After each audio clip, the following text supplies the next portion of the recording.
이 시간에 심대유 목사님 한국교회의 어제와 오늘이라는 제목으로 말씀 선포하실 때 은혜의 시간 함께 되어지기를 간절히 원합니다.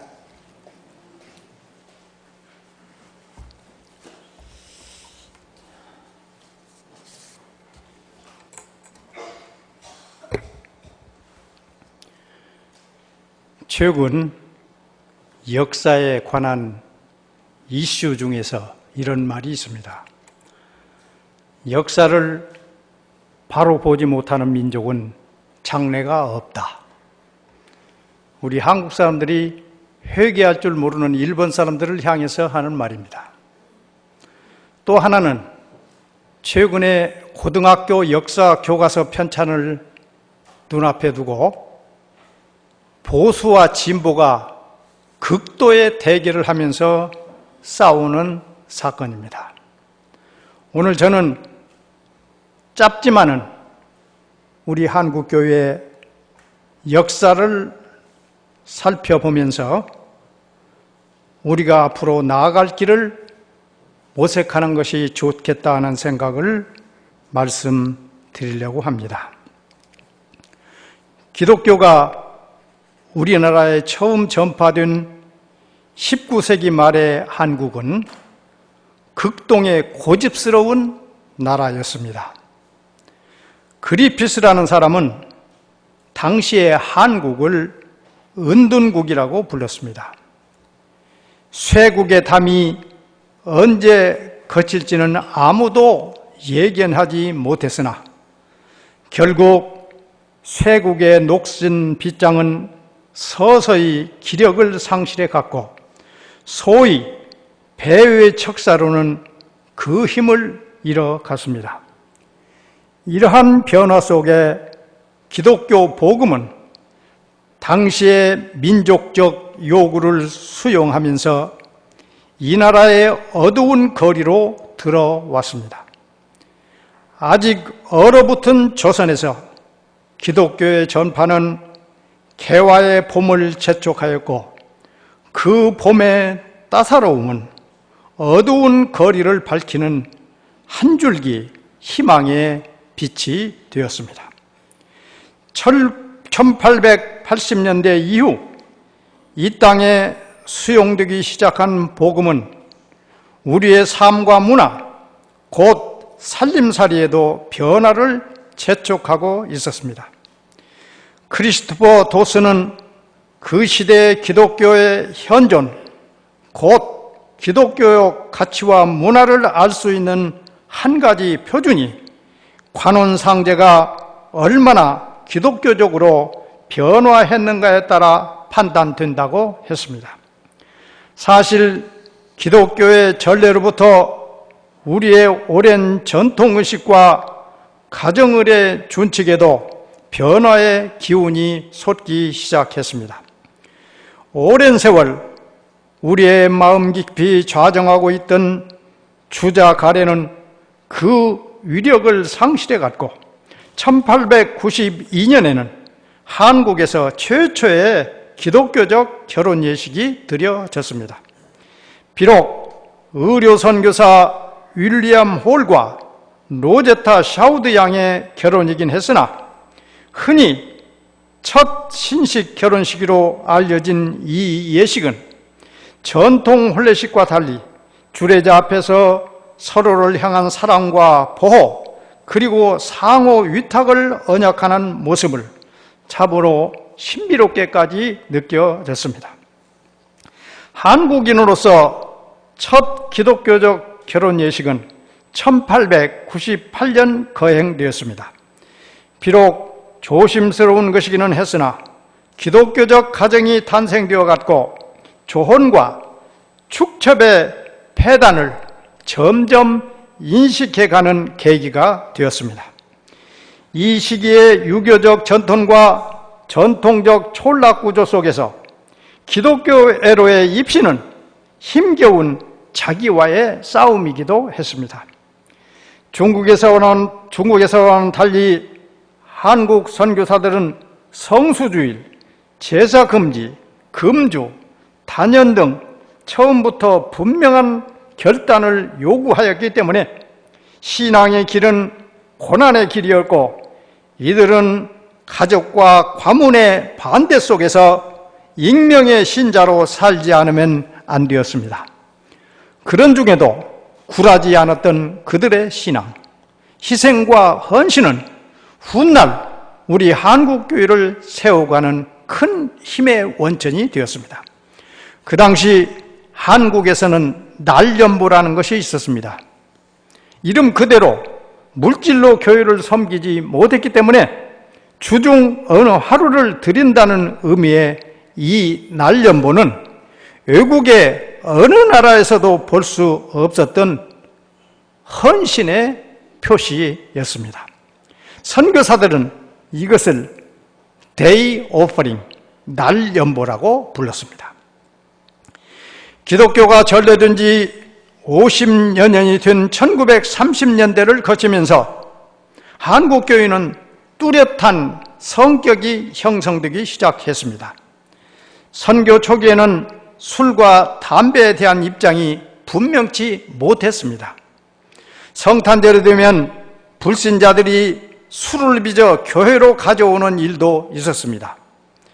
옆집 김서방이 생일을 당해도 술을 나누며 축하하는데 하물며 예수님 오신 날 그냥 있을 수 있습니까? 이것이 그 당시의 논리였습니다. 예배 시간이 되면 촌농부들은 담뱃대를 신발장 옆에 가지런히 두었다가 예배가 끝나면 함께 담배를 피우면서 교제를 나누기도 하는 일화가 있습니다. 그러나 1990년대를 거쳐가면서 음주와 흡연의 폐단을 본 교회 지도자들은 금주 단연 운동을 전개하기 시작했습니다. 그 결과 금주와 금연은 한국교회의 아름다운 전통이 되었고, 당시에 발간되던 조선 그리스도인 회보에서는 금주하는 신자들을 일컬어 참으로 거듭난 사람이라고까지 칭찬을 아끼지 않았습니다. 반면 기독교 복음이 성차별의 벽을 헐기는 했으나 남녀 부동석의 관심을 깨지는 못했습니다. 교회당에는 2개의 출입구가 있었고 각각의 출입구에는 신발장이 따로 있었습니다. 남자가 앉을 자리와 여자 자리는 입구부터 달랐습니다. 가족 개념보다는 성이라는 개념이 우선시 되었기 때문입니다. 선교 초기에는 아예 교회당 내부를 기역자로 배치해 강대상은 서로 볼 수 있었으나 남녀 간에는 서로 볼 수 없게 하지 않았습니까? 후에는 남녀 간에 서로를 보지 못하게 칸막이를 설치한 때도 있었습니다. 1907년 대부흥운동이 일어났을 때 낮에는 남자들을 위한 집회가, 저녁에는 여자들을 위한 집회가 별도로 개최된 일도 있었습니다. 남반 여반으로 구별된 좌석, 이 구획이 폐지되기까지는 더 많은 날을 인내하지 않으면 안 되었습니다. 그런 중에서도 교회를 통해 미혼 이성 간에 사랑을 나누는 일이 있었으니 이것이 믿음 때문에 젊은이들이 얻을 수 있는 덤이었다고 생각이 듭니다. 1930년대를 거쳐가면서 한국교회는 민족주의적 경향이 뚜렷하게 나타났습니다.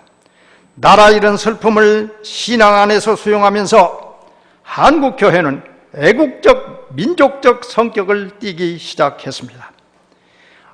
제국의 민주주의는 대체로 반기독교적 성격을 띠었습니다. 그러나 우리나라는 이런 나라들과 달리 기독교 국가의 식민 통치를 받은 일이 없었기 때문에 한국의 민족주의는 기독교와 긴밀한 연합을 갖게 됐습니다. 이 점을 어떤 외국인은 한국에서의 기독교와 민주주의의 결혼식이라고까지 불렀습니다. 그러기에 교회는 민족 정신의 보루였고 해방운동의 중심이었습니다. 교회는 모세와 여호수아를 설교하면서 민족의 독립을 꿈꿨고 에스겔서와 다니엘서를 통해 민족의 재건을 기약했습니다. 그러기에 일제는 모세를 설교하지 못하게 했고 골짜기의 뼈들이 군대를 이루는 에스겔의 환상은 금동문서 제1호였습니다. 천부여 의지없어서와 같은 찬송가는 천황 이후에 또 무슨 천부가 있느냐며 금지되었고 십자가, 군병들아 주위에 일어나 등과 같은 찬송가는 독립운동을 고취한다고 하여 금지되었습니다. 한편 당시에 교회당은 징발되어 무기를 얻어놓은 무기고와 병영으로 이용당했고 또한 창구가 되었고 인쇄소가 되었습니다. 이런 암울한 역사의 현장에서 우리가 탈출할 수 있었던 통로는 신비주의 혹은 내세지향적인 탈역사주의였습니다. 그러기에 이 시기에는 요한계시록을 본문으로 한 부흥 집회가 성하였고 신비주의적 내향적 신앙 운동이 자리를 넓혀가게 됐습니다. 일제 정치적 굴레 아래서도 복음의 역사는 미신을 제거하고 복음 안에서 새로운 질서를 세워가고 있었습니다. 이 점은 그때 널리 불리던 노래에 잘 나타나 있습니다. 이때 복음성가는 오늘 교회에서 불리는 서양적 정취가 나는 그런 노래가 아니었습니다. 우리의 정취가 우리 가락에 맞춘 이 노래들은 그 시대의 풍토를 잘 반영해 주었습니다. 미신 타파가, 부모 공경가, 예수 재림 고대가 등 노래가 이러한 것입니다. 우리 가락에 실은 변화된 삶을 재촉하는 신앙적 열정은 우리 가락을 타고 물결치듯 우리 신앙인들의 가슴 속에 파고들기 시작했습니다. 해방과 1950년대는 한국 교회의 혼란한 시기였습니다. 해방 이후 교회 재건 운동과 신학적 대립, 그리고 6.25의 동란 등 소용돌이의 와중에서 일어난 한국교회의 대립과 분열, 그것은 우리 그리스도인들이 감당하기 어려운 크나큰 시련이었습니다. 그처럼 목매이던 해방이었으나 해방된 조국에서는 교회는 싸우는 공동체로 인식되었습니다. 교권 대립과 교권의 횡포, 친일적 인사들의 변신과 기득권 유지를 위한 싸움은 한국교회를 분열시키고 있었습니다. 해방 후 영적 쇄신운동을 벌이던 이들은 다수의 친일적 지도자들에 의해 여지없이 무너졌고, 일제하에서 부일, 친일에 앞장섰던 인사들은 여전히 교권과 교회의 중심에 서 있었습니다. 그 비극의 핵은 교회의 분열로 나타났습니다. 그때 유행하던 말이 NA와 칼이라고 하는 말이었습니다. 신학도 교의도 모르는 채 서로를 비난하기에 급급했고, 성탄을 기념한 교회 영국에서조차 이것이 소재가 되기도 했습니다. 그 혼란의 와중에서 발발한 전쟁, 그리고 공산주의에 대한 경험 때문에 한국은 반공 이데올로기로 크게 경도되어 있었습니다. 전쟁의 참화 속에서, 그리고 전후의 사회적 불안 속에서 한국산 이단들이 죽순처럼 일어났는데, 그 대표적인 것이 통일교, 전도관, 박태선 집단 등이었습니다. 1950년대 한국교회의 자화상은 구호받는 교회였습니다. 교회는 구물자의 배급소 역할을 했고, 금오진 전쟁과 폐허 후에서 미국과 캐나다, 호주, 그리고 북극의 노르웨이, 스웨덴 등에서 보내온 구호의 손길은 성도의 사랑을 몸으로 체험하는 계기가 됐습니다. 교회 인사들에 의해 고아원이 세워졌고, 선명의 CCF, 홀트 아동복지회의 활동은 이 시대의 우리의 아픔을 보여주는 자화상이었습니다. 미군 트럭이 실어 나르던 구호물자들, 체격에 맞지 않는 옷을 입고 보낸 세월, 그때가 1950년대의 우리의 처참한 모습이었습니다. 1960년대의 우리 사회는 박정희 정권의 성장지상주의와 함께 경제성장 제일주의는 우리 사회의 여러 영역에 가시적인 변화를 재촉하고 있었습니다. 이 변화의 물건 속에 한국교회 풍속도에도 변화가 일어나기 시작했습니다. 이 시기에 와서는 그처럼 오랫동안 구분되었던 교회에서의 남녀석이 구분되어 서서히 사라지기 시작했습니다. 도시교회는 그 이전부터 좌석의 구분이 폐지되었으나 1960년대를 거치면서 거의 모든 지역으로 남녀석이 합쳐지기 시작했습니다. 실내로 오랫동안 마룻바닥에 남녀가 떨어져 앉아 예배를 드렸으나 이제는 의자가 들어왔고 전기가 들어오고 난방시설이 설치되었습니다. 그 이전에는 교회당 한가운데 큰 난로를 설치하고 통나무나 톱밥으로 불을 지피면서 예배를 보면 연기가 온 교회당을 덮었고 교인들은 눈물을 흘리면서 예배 드리지 않을 수 없었던 추억, 이것을 우리는 가슴에 묻기 시작했습니다. 특히 이 시기의 변화 가운데 한 가지는 교회 종이 서서히 사라져간 점입니다. 오랜 세월 동안 시골 농부들의 고난 아침을 깨우며 시계 역할을 했던 그 묵직한 종들이 철거되기 시작한 것입니다. 사실 종소리는 예배 시간을 알려두는 때의 징조 그 이상의 의미가 있었습니다. 사실 종이 없던 때는 이전에도 있었습니다. 조선을 병참기지화한 일제는 전국에 산재한 교회 종 약 3,000점을 수거해 가서 전쟁 물대로 만든 일이 있었습니다. 그 후 확성기의 보급으로 차인벨이 종소리의 역할을 대신하게 되었고, 종소리 그것은 십자가와 함께 사랑과 평화와 박애의 상징이었습니다마는 그 상징 중 하나가 사라졌고 1960년대를 거치면서 우리는 종소리를 모르는 세대로 변모한 것입니다. 그 밖에 교역자를 모시고 있었으나 사례금을 제대로 드릴 수 없을 때 시작한 성미제도 아시는지 모르겠네요.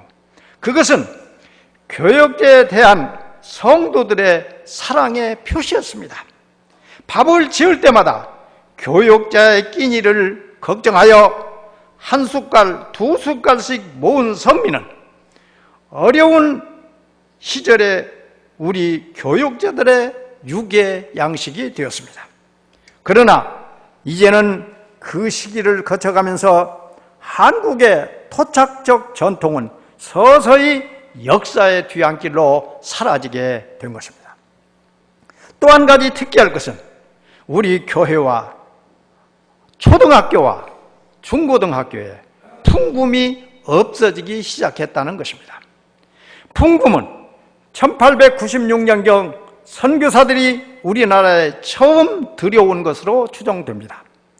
1909년 4월 27일자 황성신문에는 관립고등학교에서 풍금을 사용하고 있다는 기사가 나옵니다. 우리나라의 서양음악 교육은 그렇게 풍금과 함께 시작되었고, 초등학교 교사가 되려면 반드시 풍금 시험을 쳐서 합격해야만 선생님이 될 수 있었는데 지금은 초등학교에서 풍금을 볼 수가 없게 됐습니다. 1970년대 한국 교회는 외적 혹은 양적 성장이 어느 때보다도 강하게 추구되던 시기였습니다.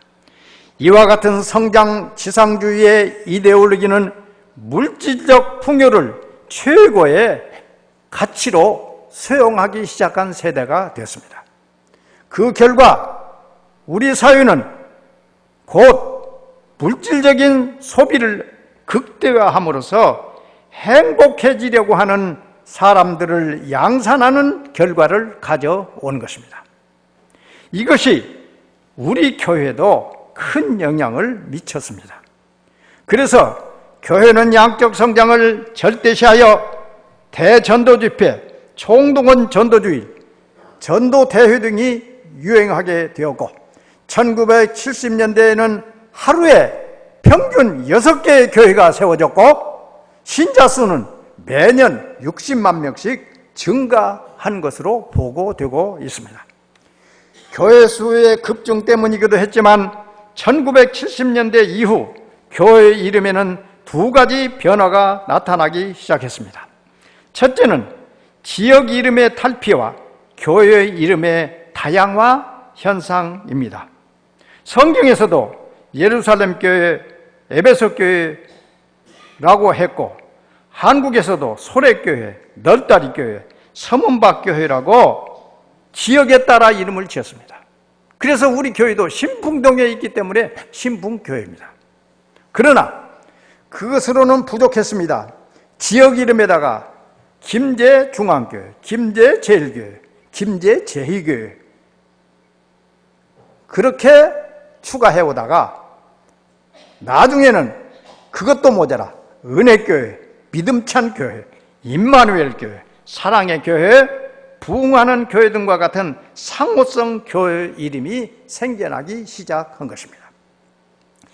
이 시기의 풍속도 또 한 가지, 주일 밤 예배가 오후 예배로 대치되기 시작한 것입니다. 여전히 저녁 예배로 모이는 교회가 덜어 있기는 하지만 많은 교회가 저녁 예배를 오후 예배로 바꾸기 시작했습니다. 편리함의 추구, 이것은 신학의 영역에서도 동일시 된 결과입니다. 한국교회의 성장은 세계교회의 주목을 받았으나 1980년대 후반기부터의 둔화 현상은 뚜렷해지기 시작했습니다. 1990년도 기독교 신자 수는 1200만 명으로 보고되었으나 이때 통계가 약간은 착오가 있는 것으로 반증되고, 설사 이 통계가 정확하다고 가정하더라도 이제는 그 이상의 수적 성장은 보고되지 않고 있습니다. 도리어 교회 출석률은 감소하는 현상이 나타나기 시작했습니다. 이 현상이 이제는 보다 더 가시화되고 있습니다. 그래서 서구 교회가 경험했던 바처럼 주일학교, 중고등부의 규모가 급격히 줄어들고 있으며 기독교 인구의 노령화 현상이 뚜렷이 나타나기 시작했습니다. 그 이유는 무엇입니까? 한두 가지 이유로 설명할 수는 없지만은 1970년대 이후의 경제 성장으로 인한 사회적 안정, 곧 생활 수준의 향상으로 인한 종교적 갈망의 쇠퇴 현상이라고 말할 수 있습니다. 먹고 살기 편해지면 하나님 찾는 시간이 적어지고, 편하게 살게 되면 하나님 갈망하지 않게 된다는 얘기입니다. 서구교회 역사에서도 보는 것처럼 안정된 생활은 종교적 세속화 현상을 초래할 수 있다고 할 수 있고, 또 다른 한 가지 이유는 자동차의 급격한 보급으로 인한 생활 양식과 여가 문화의 변화를 들 수 있습니다. 대중교통 중심의 제한적 한계 안에서 생활 양식은 자동차의 급격한 보급을 통해서 여가 지향적 생활 양식과 탈도시적 여가 문화를 보급하였기 때문이라고 할 수 있습니다. 통계청 자료에 따르면 승용차의 보급률과 교회의 출석률은 반비례한다고 하는 것을 알 수가 있습니다. 이제는 어떻게 살아가느냐가 문제가 아니라 어떻게 즐기고 사느냐가 문제로 인식되기 시작했다는 것입니다. 그리고 또 하나 급격한 변화는 주 5일제 근무제의 정착입니다. 주 5일 근무제 보편화는 지금까지 일이 전부있던 것처럼 살아온 세대와는 달리 삶을 즐기려고 하는 새로운 세대의 생활 양식에 커다란 변화를 가져올 것이 분명한 것입니다. 우선 주 5일 근무제가 성경적인가를 살펴보아야 합니다. 아무리 현실이 주 5일제를 좋아한다고 하더라도 그것이 성경적이 아니라면 우리는 그런 경험과 오히려 싸워야 합니다. 그러나 그것이 성경적이거나 적어도 성경적으로 문제가 없다면 이런 변화에 대응하기 위한 방안을 우리는 빨리 찾아 나서야 합니다. 안식일과 관련해서는 오늘 읽은 성경 말씀, 엿새 동안은 힘써 내 모든 일을 행할 것이니 라고 한 것입니다. 안식일을 거룩하게 지키기 위한 준비로서 나머지 엿새 동안은 힘써 일해야 한다는 뜻입니다. 그렇다면 주 5일 근무제는 엿새가 아니기 때문에 이 계명에 어긋나는 것인가? 미국의 한 선교단체 책임자는 엿새 동안 힘써 일하라고 했는데 토요일에 휴무를 해도 괜찮습니까?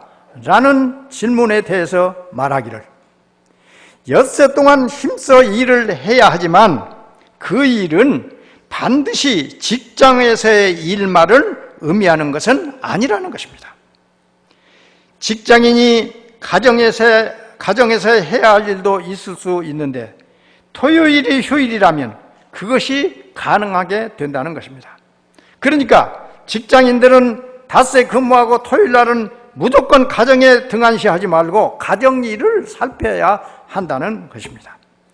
직업과 일이 반드시 일치하는 것은 아니므로 주 5일 근무제는 계명에 어긋나는 것이 아니라는 결론에 도달하게 됩니다.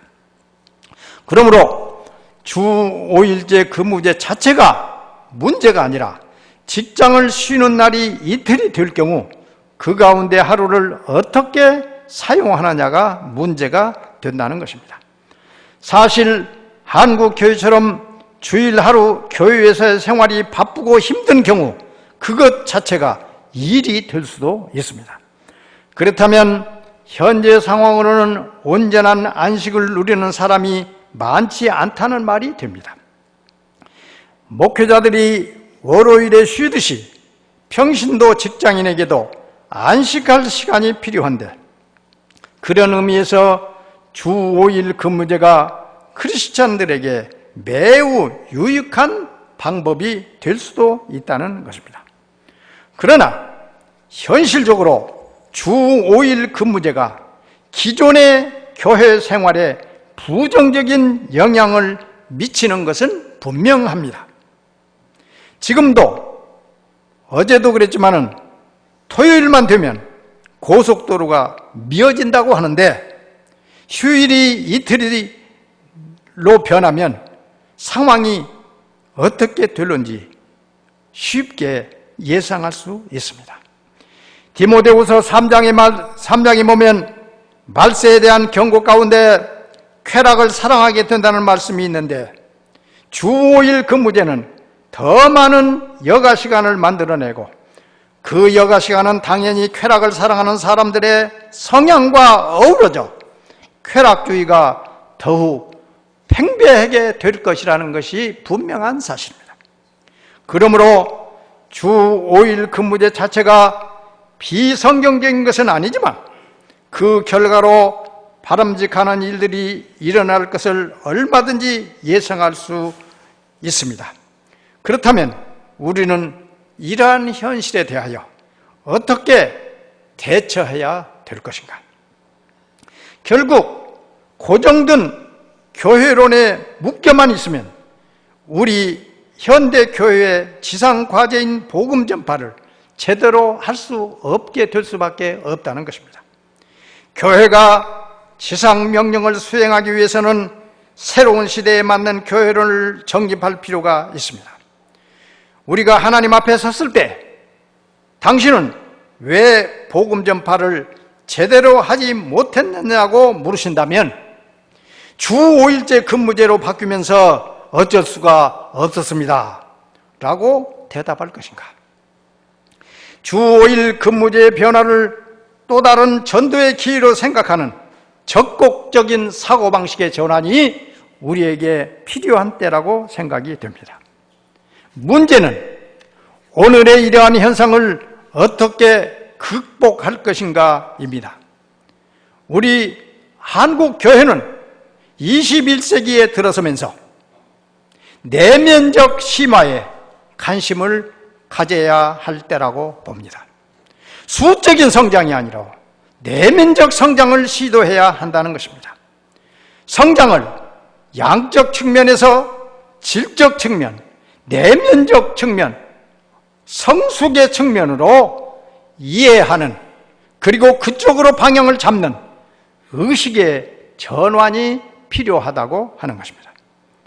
기독교적 가치, 기독교적 세계관, 그리고 기독교적 삶의 양식을 고양하는 일을 통해서 우리 시대적 삶과 문화를 변혁하는 또 다른 소망의 빛이 우리 그리스도인들이 되어야 합니다. 이것이 국민소득 2만 불 시대, 주 5일제 근무 시대의 진정한 의미의 복음화 정책이라고 생각이 됩니다. 이것은 결국 오늘의 한국교회에는 자기 정화와 새신의 노력이 먼저 전제된 뒤에 시도할 우리의 방침이라고 생각이 되는 것입니다. 물질주의가 난무합니다. 그런데 남미의 아르헨틴 대통령은 이렇게 독백을 했습니다. 거의 똑같은 시기에 우리들의 조상과 미국인들의 조상이 남미주에 동시에 이주해 왔는데 어찌하여 북미는 저토록 번영하고 남미는 이토록 낙후하였는가? 그것은 북미 사람들은 그들의 조상은 신앙의 자유, 즉 하나님을 찾아 북미로 고생하면서 왔고, 남미 사람들의 조상은 황금을 찾아서 이곳에 왔다는 데 원인이 있다라고 독백했습니다. 이 독백은 현대에 살고 있는 우리 기독교인들의 삶에도 적지 않은 큰 시사되는 바가 있다고 생각이 됩니다. 기도하겠습니다.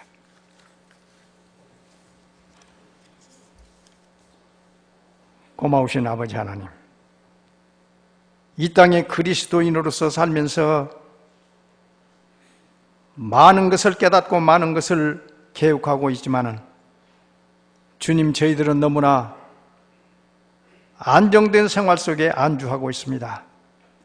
주님, 저희들에게 사명을 주셨는데 이 사명 감당하기 위해서 새로운 방법으로 우리 교회를 발전시켜 나가는 거룩하고 능력 있는 성령의 역군들이 될 수 있도록 우리 성도들을 축복하여 주시옵소서. 예수님의 이름으로 기도하옵나이다. 아멘.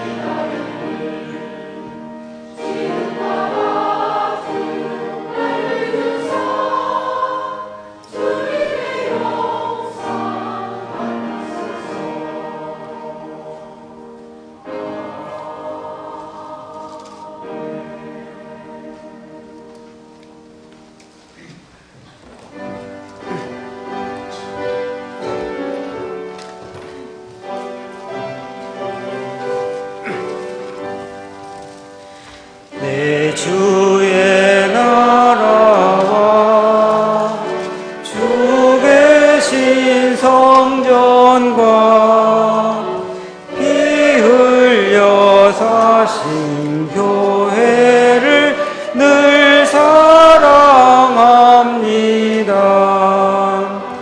내 주의 교회는 전성과 같아서 눈동자같이 아끼사 늘 보호하시네. 이 교회 위하여 눈물과 기도로 내 생명 다하기까지 늘 봉사합니다.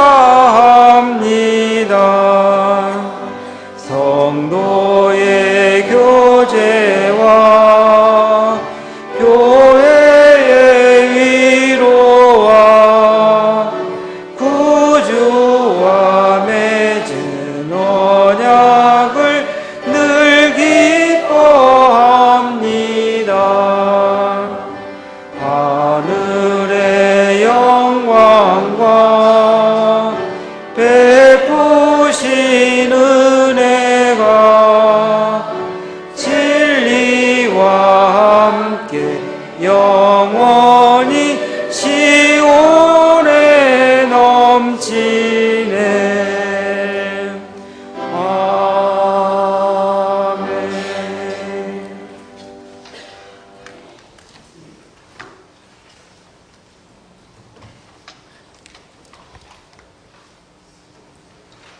우리의 삶을 일일이 간섭하시고 축복해 주시는 아버지 하나님, 이 시간 사랑하는 당신의 자녀들이 주님 앞에 나오면서 빈손 들고 나오지 아니하고 진정으로 감사와 헌신을 묻고 예물을 드렸습니다.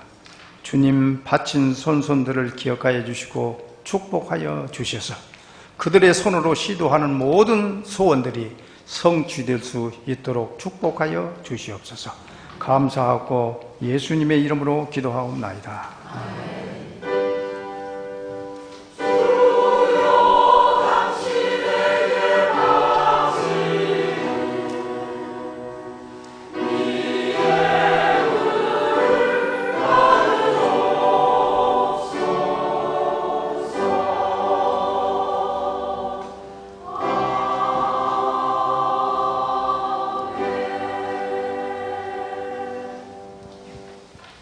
교회 소식 전해드리겠습니다. 금주의 생명의 양식은 에스겔서 19장에서 25장까지입니다. 하루에 한 장씩 읽고 풀어서 제출하여 주시기 바랍니다. 오늘 말씀을 전해주신 심대우 목사님께 감사를 드립니다. 담임 목사님은 부서부에서 말씀을 전하십니다. 금주부터 가을 신방이 진행됩니다. 감사 헌금을 정성스럽게 준비하여서 들으시고 간식은 준비하지 마시기 바랍니다. 드려진 감사 헌금은 장학금 기금으로 쓰이게 됩니다. 신방 대원은 오전 9시 25분까지 교회로 나오시기를 바랍니다. 신방 일정은 1일날 1목장, 2일날 2목장, 4일날 3목장이 되겠습니다. 기관 소식입니다. 정기 당일 오늘 오후 1시 20분에 당일실에서 있습니다. 사여심도 원래에 오늘 오후 3시에 제자 훈련실에서 있습니다. 4.3분기 재직교육 다음 주일 오후 예배 후에 본당에서 있습니다. 노예 및 연합회 소식입니다. 제6회 김제 지평선 찬양축제가 9월 29일 오늘이 되겠습니다. 오후 7시에 벽골제 특설무대라고 이렇게 기록되어 있는데요. 우위관계로 김제 중앙교회당에서 열리게 됩니다. 전주 홍산교회 장로 임직식이 10월 5일 토요일 오후 2시에 있습니다. 주부회는 없습니다. 여신도 오주교회 원래회가 10월 1일 화요일 날이 되겠습니다. 11시에 부용교회당에서 있습니다. 교우 소식입니다. 개업입니다. 나눔 누룽지 박정원 장로님께서 개업을 합니다. 기도 많이 부탁을 드립니다. 새 소식입니다. 신성식 성로님 13목장이 되겠습니다. 이남신도 박영래 장로님께서 섬기게 되겠습니다. 조순자 성로님입니다. 13목장 이여신도 김희자 권사님께서 섬기시게 되겠습니다. 인도는 문정현 지사님께서 있습니다. 또 등산팀에게 알려드리겠습니다. 등산팀은 매주 토요일 날 오전 9시 30분에 간답니다. 오전 매주에 갑니다. 10월 5일부터 실행한다고 하오니 차고 없으시기를 바랍니다. 이상입니다. 우리 찬양하시면서 우리 옆 사람과 사랑으로 평화 인사 나누도록 하겠습니다.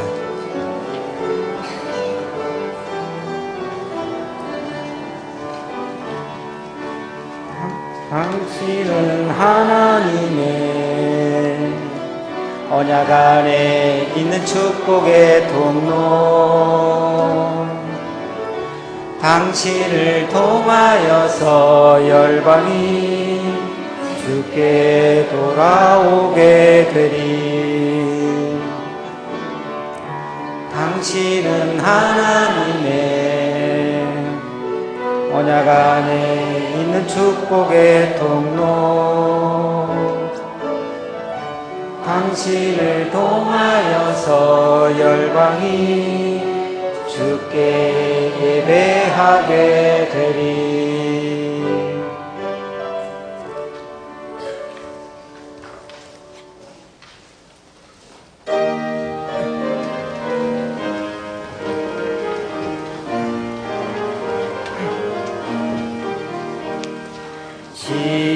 시온성과 같은 교회 그의 영광 한없다.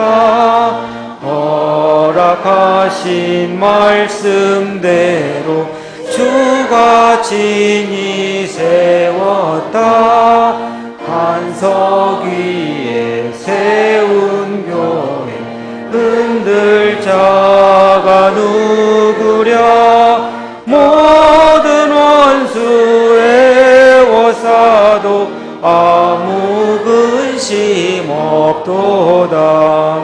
생명샘이 솟아나와 모든 성도 마시니 언제든지 흘러넘쳐 부족함이 없도다. 이런 물이 흘러가니 목마를 자 누구랴. 주의 은혜 풍족하여 넘치고도 넘친다. 주의 은혜 내가 받아 지온 백성 되는데 세상 사람 비방해도 주를 찬송하리라. 세상 어때 모든 영광 아침 안개 같으나 주의 자녀 받을 복은 영원 무궁하도다.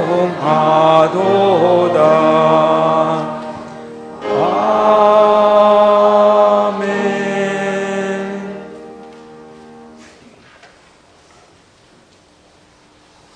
지금은 우리 주님 예수 그리스도의 은혜와 아버지 하나님의 지극하신 사랑과 성령의 감동하시고 인도하여 주심이 우리 신풍교회에 속한 모든 성도들과 그들의 생활 후에 영원까지 함께해 주시기를 간절히 축원하옵나이다. 아멘.